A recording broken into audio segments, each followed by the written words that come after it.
uma breve apresentação do professor Amadeu Rodrigues Torres, que entre nós portugueses e brasileiros é subejamente conhecido, todos, talvez também conhecido de alguns homens da historiografia linguística europeia. Em todo o caso, dizer que é um jovem, é um dos principais responsáveis em Portugal pela introdução e pelo estudo da historiografia linguística.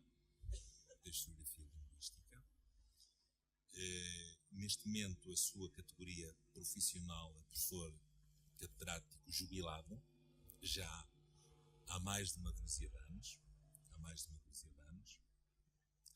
das universidades do Minho e da Faculdade de Filosofia de Braga, da Universidade Católica Portuguesa.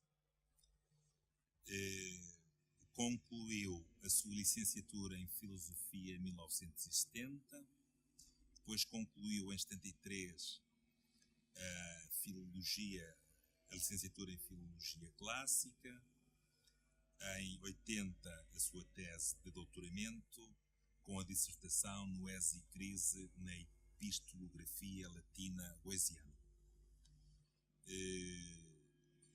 Fez provas de agregação na área, precisamente, da historiografia linguística portuguesa.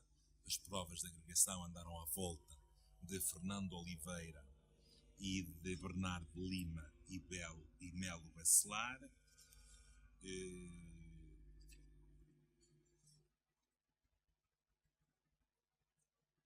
Foi homenageado em 2005 num colóquio internacional de homenagem subordinado à temática Gramática e Humanismo, em Braga, e tem vários livros publicados.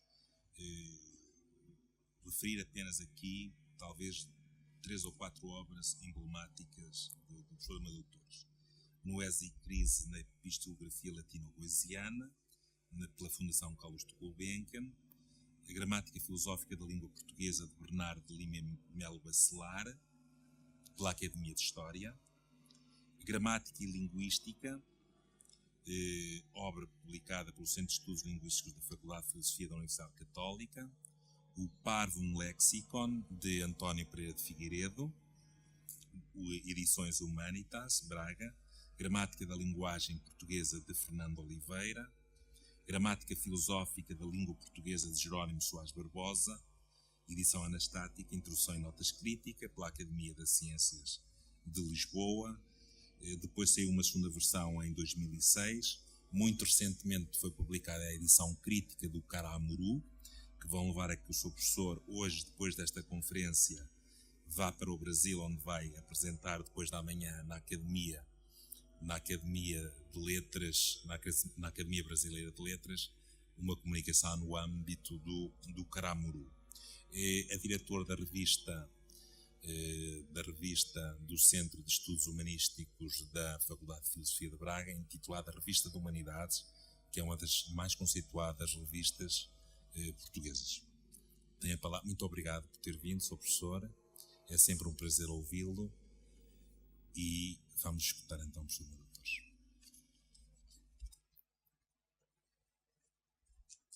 Senhor Presidente do Congresso, Senhora Presidente do 7º Congresso Internacional de Historiografia Linguística, caros colegas, minhas senhoras e meus senhores,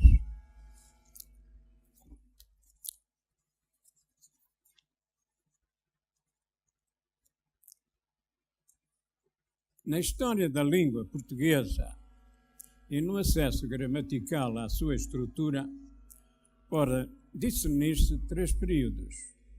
O primeiro caracteriza a gramática única de efeito duplo, isto é, para a aprendizagem do latim e, através dele, do português, bem como a dupla gramática em que a portuguesa aparece subsidiariamente em relação à lacial.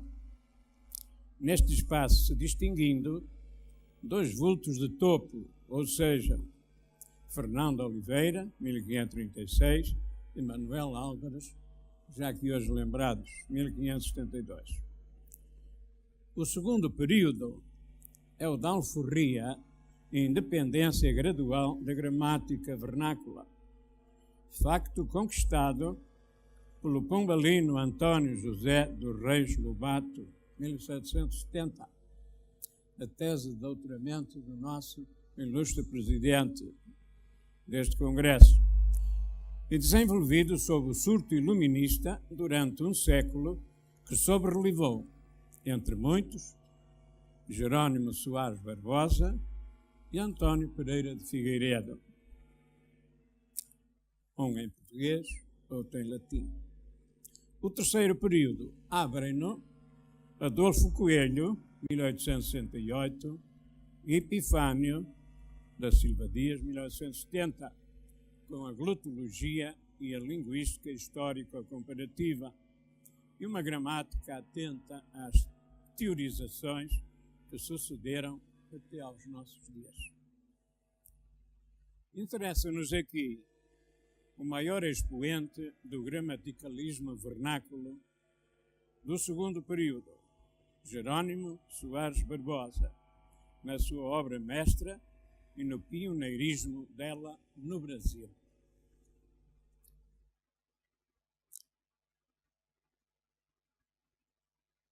Nasceu este gramático em 1737, próximo de Coimbra, estudou na Universidade Cânones, foi sócio da Academia das Ciências de Lisboa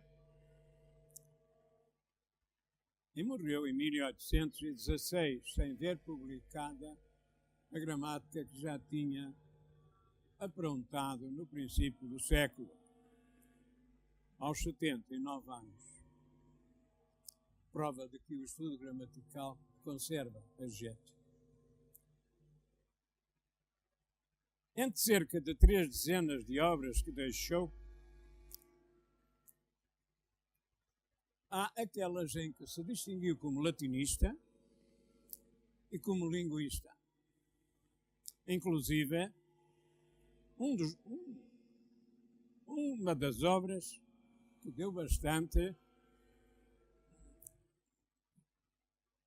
eco, chamada As Duas Línguas, ou Gramática Filosófica da Língua Portuguesa comparada com a latina, para ambas se aprenderem ao mesmo tempo, notando que ainda estava um pouco ligado ao período anterior à sua metodologia. Mas a obra principal dele, a que o tornou célebre entre todos os nossos gramáticos, foi a Gramática Filosófica, saída em 1822. Podia-se perguntar porque é que demorou tanto tempo, desde o princípio do século até depois dele ter falecido, mas temos que atender às vicissitudes porque passou a nossa gente e a nossa pátria nessa ocasião, com as invasões francesas, o partido dos franceses, o partido dos ingleses, os desentendimentos uns atrás dos outros, o abade Correia da Serra, que teve que ir para o estrangeiro, e outros pormenores que não interessam propriamente para aqui. Ficou célebre a sua oração em latim na Universidade de Coimbra. Ele era um latinista dos grandes, digamos, do nível de António Pereira de Figueiredo, quando aceitou a cátedra que lhe ofereceram na universidade.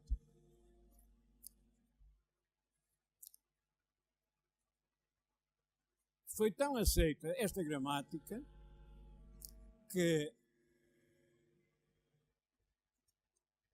em 59 anos teve 7 edições. Portanto, uma edição de 8 em 8 anos. Não são tantas como tem o senhor professor Bechara, que em 40 e poucos anos já vai na 37ª, com mais 19 reedições. Contem e verão quantas são por ano. Aqui era uma de 8 em 8 anos. De qualquer forma, teve uma grande voga cá em Portugal, de tal maneira que Adolfo Coelho achou que já era demais Barbosa. Era preciso mudar. E realmente mudou. Não houve mais edição desde 1881, a 7ª. E Soares Barbosa teve que esperar estes anos todos. Mas não foi esquecido. Não foi esquecido, nem cá, nem no Brasil. E as chamadas de atenção para ele começaram por professor João Malaca Casteleiro. Uma comunicação na Academia das Ciências, em 1979. Estão a ver que esperou quase 100 anos. Quase 100 anos. E outra logo a seguir, publicada na revista, no Boletim de Filologia da Universidade de Lisboa. E foi uma espécie de fósforo, começou a pegar fogo. Dali a pouco, no Porto, Simão Cerveira Cardoso, em 1986, apresentou uma tese de mestrado de valor, intitulada A Gramática Filosófica de Jerónimo Soares Barbosa, Reflexos da Gramática Geral. Logo a seguir, Maria Filomena Gonçalves, também está cá presente, da Universidade de Évora, alimentou a chama nesta matéria. Bom, as ideias linguísticas em Portugal, no século XVIII, que veio na revista Confluência, da direção do Sr. Professor Bechara. O mesmo direi de Fernanda Miranda Menendez, da Universidade Nova de Lisboa, que escreveu, 2 anos a seguir, das gramáticas filosóficas manuscritas. Havia 6 e há na Academia das Ciências, ainda não estão estudadas. E não se sabe se uma delas, eu tenho-as todas, se uma delas foi a base da gramática do Jerónimo Soares Barbosa. Eu creio que foi por ali que ele começou, quando houve um concurso na própria Academia.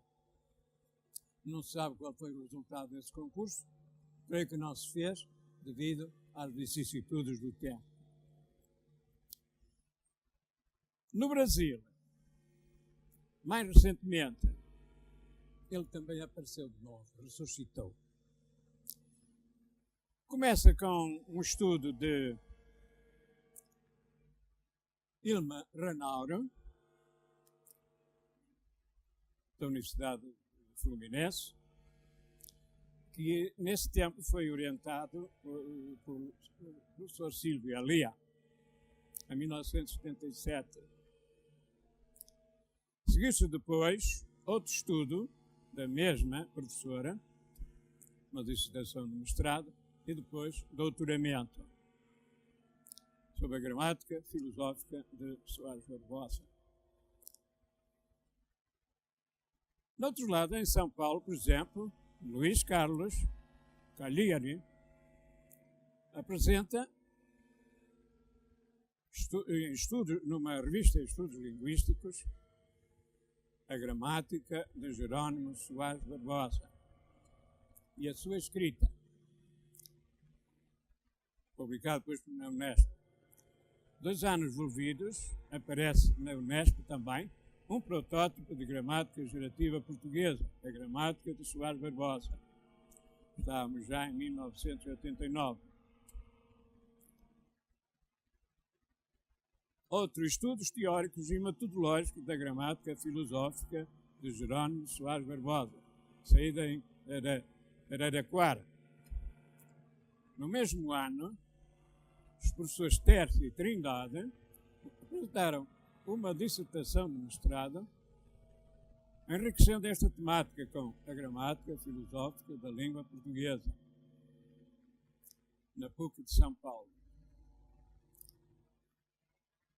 Em 1989, também, João Alves Pereira Penha, que nos deixou muita saudade, da Urbe Paulista de Franca, me chegou a oferta de Soares Barbosa e os gramáticos do século XIX.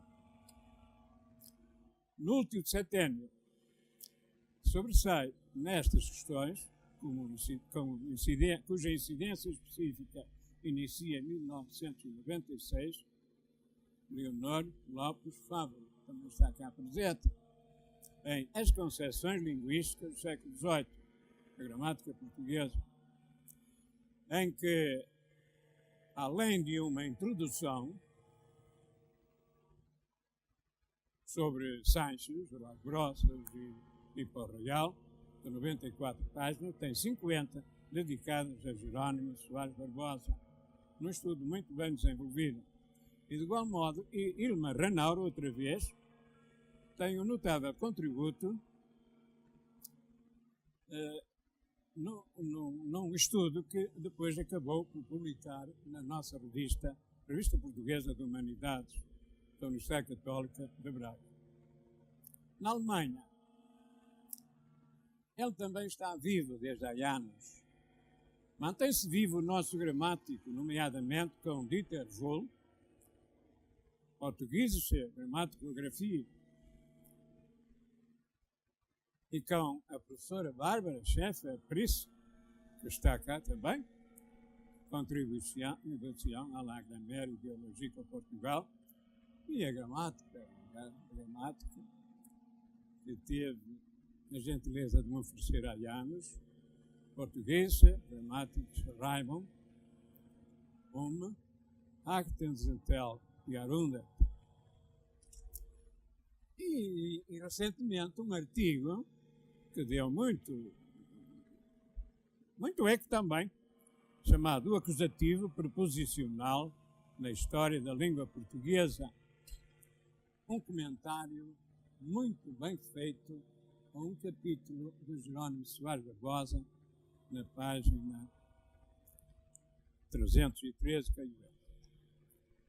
sobre a regência correlativa e a influência que a gramática da língua castelhana de 1751 teve, a influência que teve nesta maneira de ver de Jerónimo Barbosa.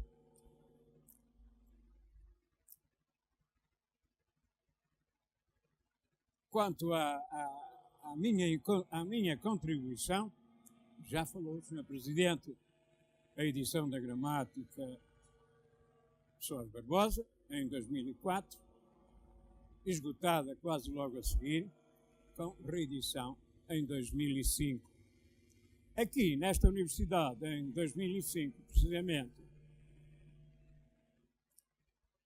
doutorou-se com a dissertação As Ideias Linguísticas Portuguesas na Centúria de 800, Maria Helena Pessoa Santos, uma tese, digamos, de alto coturno. Continua, pois, bem vivo Jerónimo Soares Barbosa. Fontes conceituais. Só de passagem.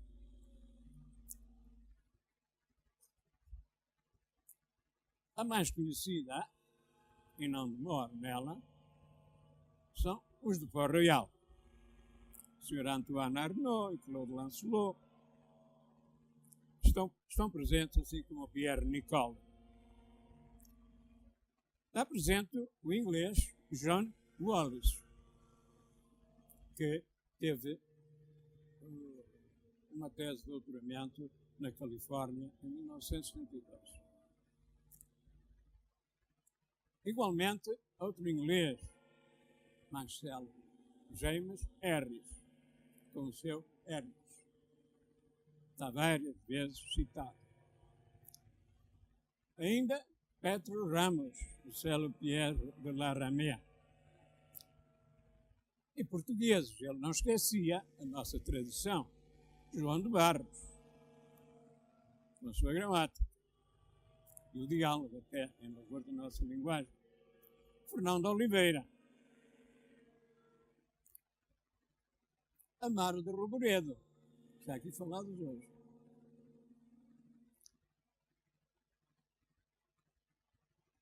Bento Pereira, o célebre lexicólogo e também gramático nosso. Matias Pereira da Silva e João Antunes Pedroso, lisboetas, lançaram de Jerónimo Contador de Argote a regra, está citado aqui também várias vezes no seu livro, Reis Lobato, de que ele até se enganou na data.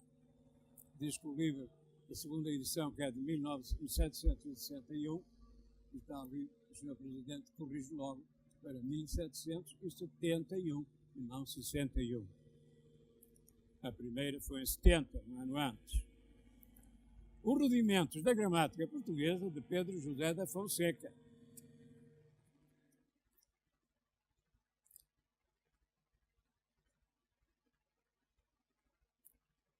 E ao falar de Pedro José da Fonseca, tem uma coisa curiosa. Diz ele, este gramático diz que algo que é do género masculino. E eu acho que tem razão. Mas João de Barros, a gramática da língua castelhana, e Condiac, diz que são do género neutro. Outra citação da gramática da língua castelhana, que aparece aqui várias vezes. Por exemplo, a respeito do conhecimento dos géneros. E a gramática castelhana, em 1771, diz que pelos artigos e pelos adjetivos. Jerónimo de Soares Barbosa responde, está bem, mas isso só dá para quem ouve ou quem fala. Mas para quem ouve ou quem lê, que já está tudo lá. Agora, para quem fala ou escreve, artigos e adjetivos não adianta para encontrar o género. Na página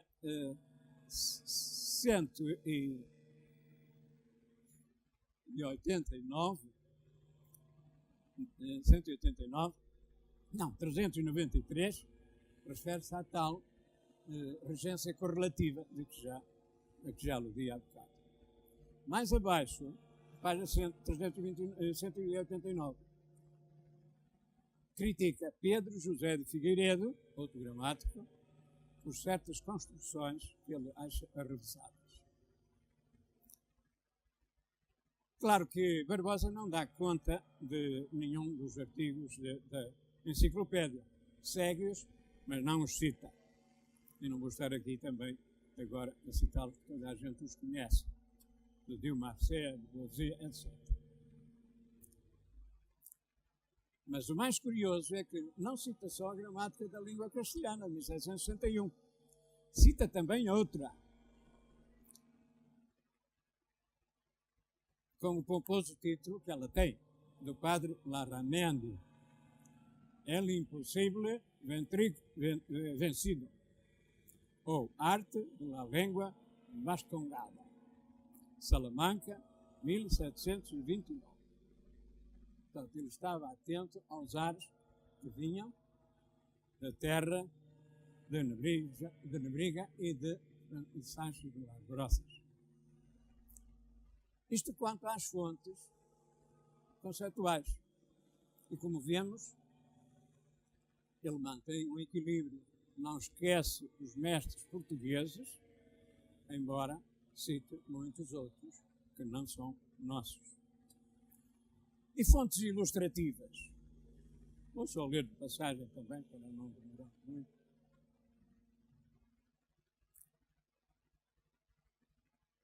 Assim, no primeiro livro, ele segue o método das gramáticas.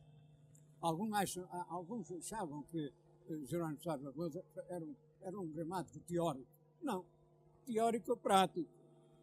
A sua gramática é prescritiva, claro, como são todas as gramáticas, mas é também descritiva e humanística. Isto é, não inventa a frase, como o Fernando Oliveira, ou outros gramáticos que não querem estar a perder tempo, estar a procurá-los nos clássicos. Mas as grandes gramáticas procuram, como faz o Sr. Professor Bechara, e como fazia Celso Cunha, de inglês simples. Pois ele faz na mesma. Ele, quando precisa de uma frase, vai buscá-la aos nossos clássicos. E assim, por exemplo, no primeiro livro, ao tratar da ortoépia, aparece o Reis Lobato, várias vezes.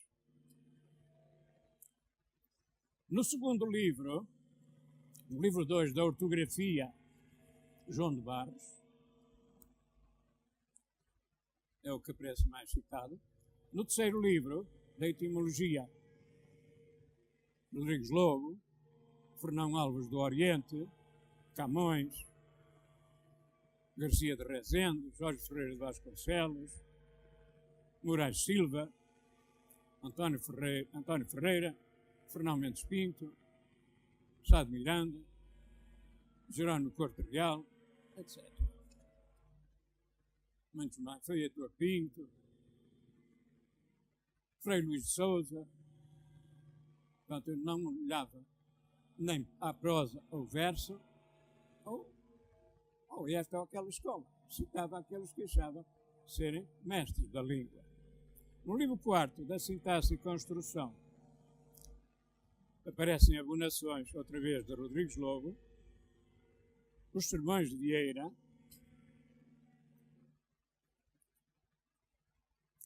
a vida do arcebispo, Frei Luís de Souza, Manuel Faria e Souza, o grande historiador de Camões,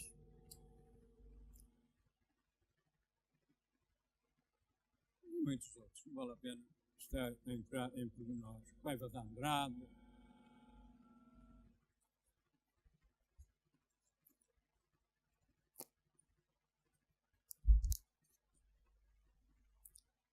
Terminam estas 90 páginas da sintaxe, não 2 ou 3 páginas como acontecia em Pau Real. É ele o primeiro que alonga bastante a sintaxe, e hoje ainda está muito mais alongada. 90 páginas de sintaxe, até Jerónimo Soares Barbosa, uma secção demasiado reduzida das gramáticas, e recorre de vez em quando a Quintiliano, o grande mestre da retórica e da gramática.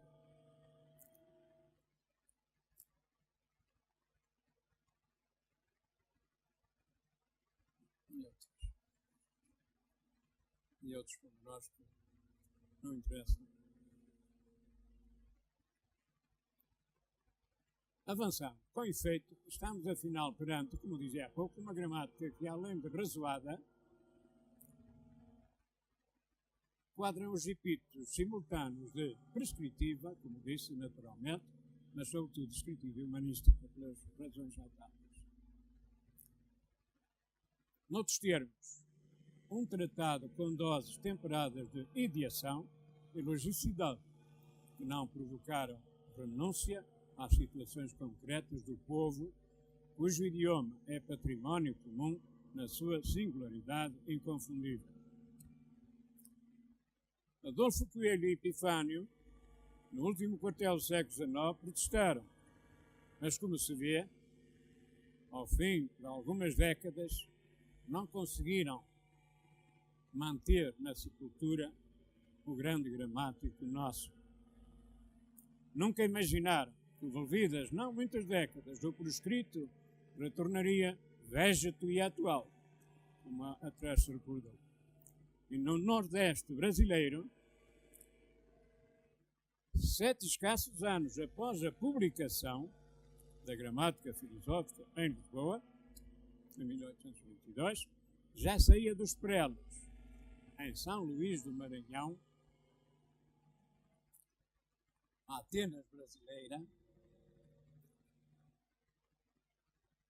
a gramática de António da Costa Duarte, chamada Compêndio de Gramática Portuguesa, 1829. Creio que é a primeira gramática vernácula do Brasil. Sabemos que o Maranhão era, nesse tempo, uma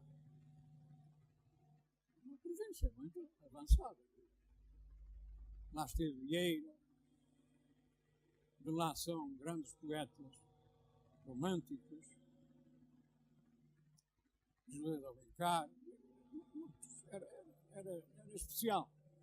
Alguns dizem que foram os franceses que deixaram lá quando tomaram a ilha de São Luís e a dominaram durante 3 anos. Durante 3 anos foram eles, está bem. E até trouxeram missionários. Mas já estava lá muita outra gente que não era ignorante. Dali a poucos anos, 11 anos, portanto, passados, uma nova gramática sai em São Luís do Maranhão, 1840, de Filipe Benício de Oliveira Conduru. Esta maior, mais completa que a anterior. Ambos conhecedores, é uma coisa curiosa, ambos conhecedores da doutrina de Soares Barbosa e atentos discípulos, mais aquele do que este. Tinha outras fontes. Um e outro, vamos só fazer uma comparação rápida. Um e outro discriminam em gramática geral ou gramática universal. O termo universal vem de Hermes, de Herres, e usado também por Curto Javelin, mas também há a presença de Manuel Dias de Sousa, 1804, certamente lido através do comércio que havia. Cita ainda Moraes e Silva e a gramática particular entre a gramática geral e não esquece a gramática particular, definidas ambas ao modo de Soares Barbosa. A parte mecânica e parte lógica da gramática, como começa Soares Barbosa, só Costa Duarte segue. Conduru, não. A quadripartição gramatical em ortoépia, ortografia, etimologia e sintaxe acontece entre Soares Barbosa e Costa Duarte. O outro escolheu prosódia, ortografia, etimologia e sintaxe, Reis Lobato e Conduru.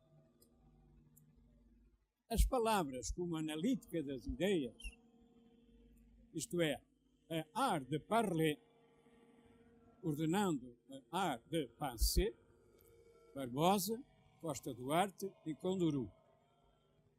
A finalidade das palavras é exprimir e pintar os nossos pensamentos, escreveram assim Manuel Dias de Sousa e Costa Duarte, as mesmas palavras. As palavras como sinais das nossas ideias, Barbosa e Conduru. A gramática, definição, a arte que ensina a falar, ler e escrever sem erros a língua portuguesa, Reis Lobato, Costa Duarte e Conduru. Categorias de palavras, substantivo, adjetivo, verbo, preposição, conjunção e interjeição, 6. Sendo o advérbio semanticamente incluso entre as preposições, Barbosa, Costa Duarte e Conduru. A interjeição, que na briga põe entre os advérbios, Sanches não aceita como parte da oração, como sabemos, e Pó Royal tão somente como voz das emoções da alma, e em si mesmo vocábulo com valência racional.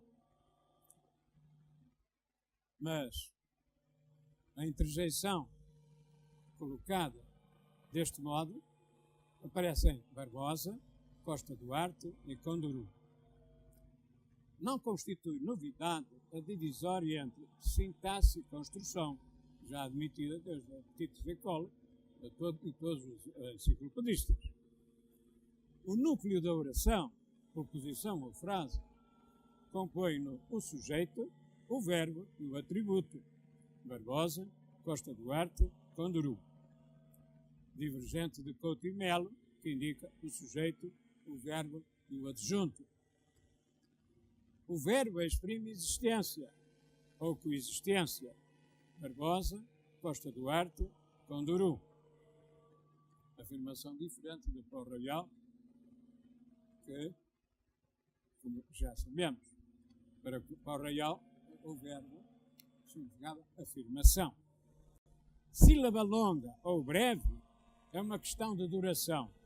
Barbosa, Costa Duarte, Conduru. Não uma questão de elevação ou abaixamento da voz, como escreveu Rei Lobato. Crítica que eles fazem. Lá no 158. Nem de acento mais agudo ou mais ténue, como aventou João Crisóstomo do Couto e Melo em 1818. Quanto às definições de sintaxe e de construção, elas são transcritas com bastante aproximação a Soares Barbosa, mas sem desconhecimento da de Reis Lobato, que inexplicavelmente apenas nos dá o conceito de sintaxe. Os de concordância e regência vêm igualmente de Barbosa. E basta este rápido confronto, combinado com a informação de que a gramática de Conduru atingiu 20 edições e a de Costa Duarte foi a primeira de todo o Brasil, segundo confirmação do professor Martins de Araújo, da Universidade Federal do Rio de Janeiro, mas natural de São Luís do Maranhão. Outros atores virão, porventura, a entrar para o presente confronto, porquanto a gramática de Soares Barbosa e similares chegavam prontamente da Europa aos portos de frotas de longo curso, quais o de São Luís, o da Bahia, e da capital do novo império, nascido em 1822. Assim é que já em 1835, o gaúcho Antônio Pereira Coruja lançava uma gramática no Rio. Raimundo Câmara Bittencourt, também no Rio, outra em 1862. Francisco Sotero do Reis, duas em São Luís, respectivamente nos anos de 1862 e 68. Por sua vez, o baiano Ernesto Casimiro Carneiro Ribeiro, uma em 1877. Quando, entretanto, nos inícios de 900, Emetério José dos Santos aparece com a sua orientação, já se reclama da novíssima escola que tinha começado aqui com Adolfo Coelho e Epifânio, a escola alemã de linguística, tal como em Portugal, com diferença de 3 décadas antes. Eis as breves considerações que achei pertinente trazer para aqui, a respeito de Jerónimo Soares Barbosa, um gramático teórico-prático a quem as fronteiras não cercearam, não só pelas fontes que citou de França, Espanha e Inglaterra, mas sobretudo pelos discípulos e investigadores da sua obra, que ainda nos dias de hoje não faltam, seja em Portugal, no Brasil,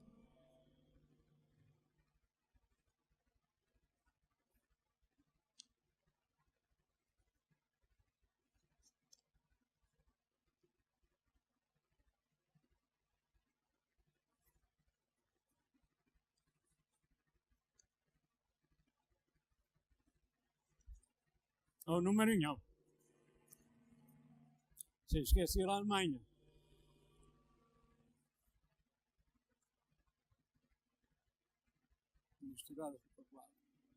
Sem desdouro para a sua altíssima formação clássica, que em Nebriga e Sanches de Las Brosas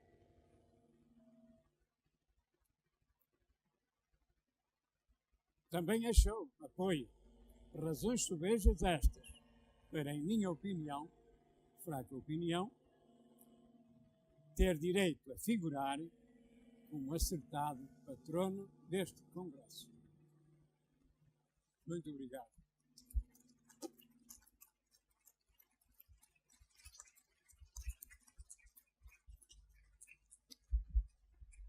Agradeço ao Sr. Professor Amadeu Torres a brilhante aula que nos ofereceu a propósito da gramática filosófica da língua portuguesa de Jerónimo Soares Barbosa, dos estudos que se realizaram em Portugal e noutras partes do mundo sobre essa gramática e, fundamentalmente, pelas repercussões que essa gramática teve numa série de gramáticas, portanto, do Brasil. Eu próprio aprendi 2 ou 3 nomes que eu desconhecia completamente nesta comunicação. Temos agora o espaço para o debate. Façam o favor de se inscreverem. Temos um micro disponível para as pessoas poderem falar. Poderão falar em espanhol, em português, e o Sr. Professor estará disponível para responder as questões que queiram ser colocadas.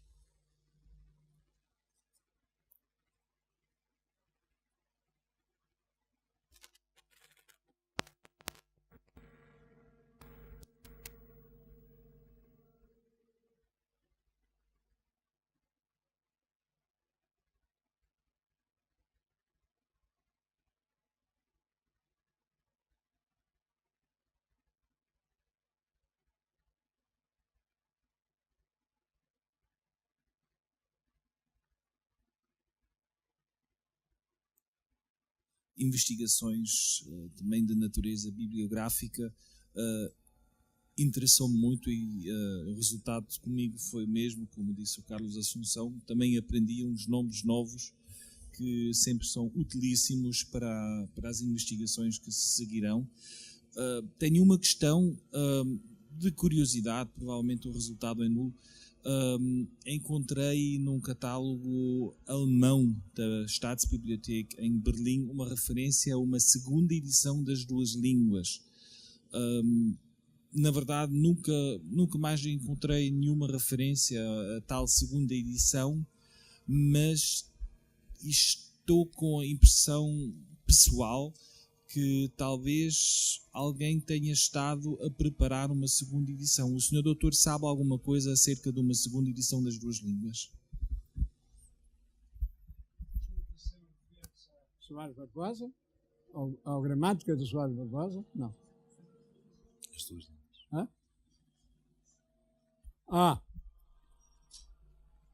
Não está ainda, não há edição ainda em Portugal, não sei se há alguma no estrangeiro.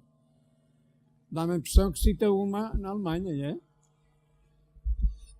Bom, aquela referência a uma obra que provavelmente, ou que supostamente terá sido perdida na Segunda Guerra Mundial, diz que a obra terá saído do prelo em Lisboa em 1830.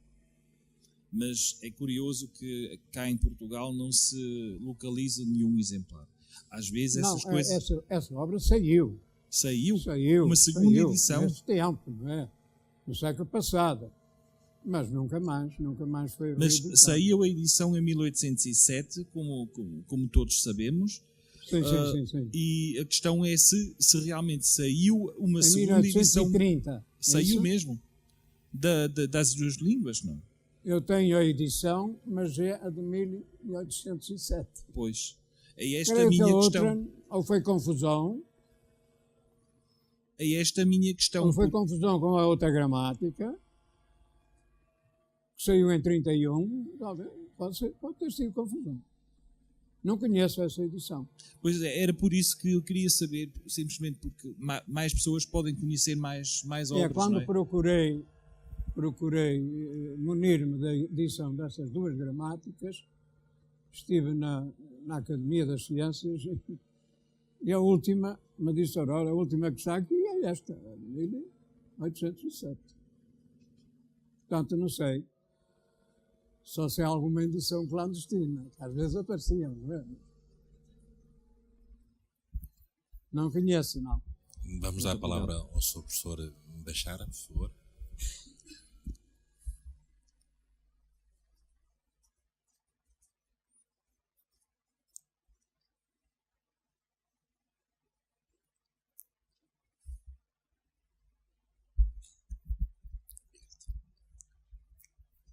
Eu também gostaria de dar os parabéns ao meu mestre e amigo Amadeu Torres por mais esta lição, trazendo para tantos especialistas nomes também desconhecidos.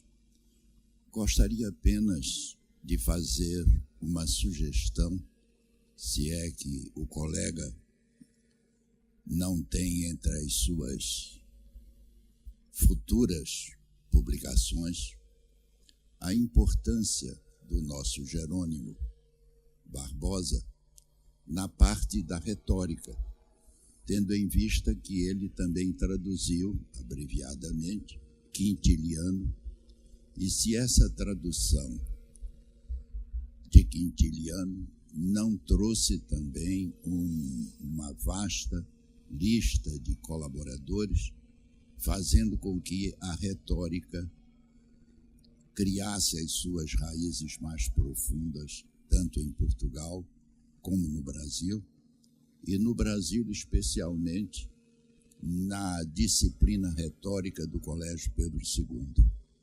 De modo que está aí um viés que, com toda certeza, o mestre Amadeu Torres já vislumbrou, não só da importância do nosso Jerônimo Soares Barbosa no que toca à gramática propriamente dita, mas também as suas lições e o seu reflexo no estudo da retórica, tanto em Portugal como no Brasil. Agradeço ao Sr. Professor Bechara, chamou-me mestre, mas o mestre estou a vê-lo, e é uma sugestão muito interessante essa, sobre a retórica. Há cá um professor de retórica e pode tomar conta dessa sugestão. Era uma edição interessantíssima, porque continua, os preceitos que lá aparecem, de Quintiliano, continuam vivos e aplicáveis, e não foram nesta onda de contra o classicismo, latim e grego fora. Não, são regras que se aplicam a toda a literatura em geral, ao saber escrever. E, portanto, eu apelo, em nome do Sr. Professor, a gente assim mais nova, agarrarem no tratado, fazerem uma publicação enriquecida de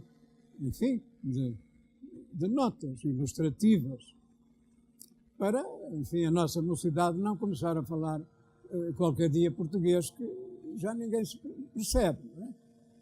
Ou então escrever, como aquele que ainda aqui há tempo fez uma pessoa formada, não é? Um requerimento ao Sr. Presidente da Câmara de Viana, e ele mostrou-me o requerimento. Eu não estive a ver o nome, disse: o nome não quero saber, deixe-me ler o requerimento. E era quase cada linha, cada erro. Uma pessoa formada. Faltam estes compêndios, que, aliás, não é um compêndio, propriamente é um tratado, com os conselhos.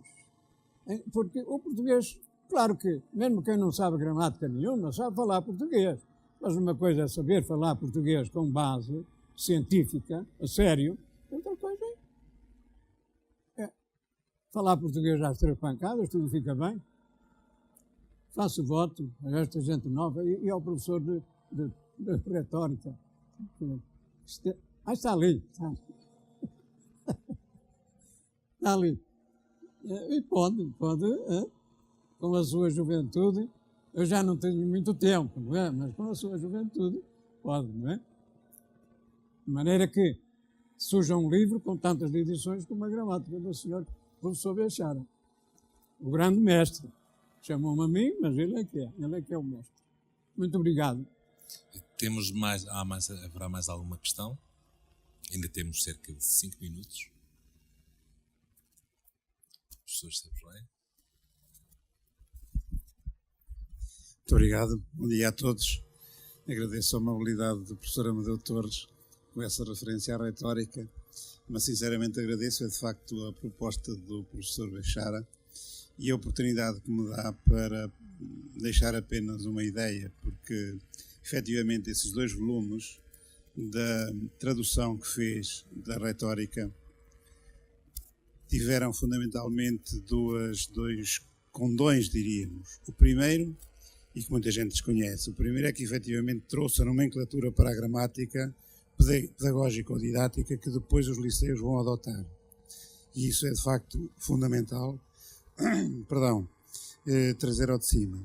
Mas mais importante é que ele diz na introdução que a tradução se deve, devido ao relevo que a retórica veio ocupar nessa altura, portanto estávamos na segunda metade do século XVIII, e pelo facto de circular uma tradução que ele achava que não era boa.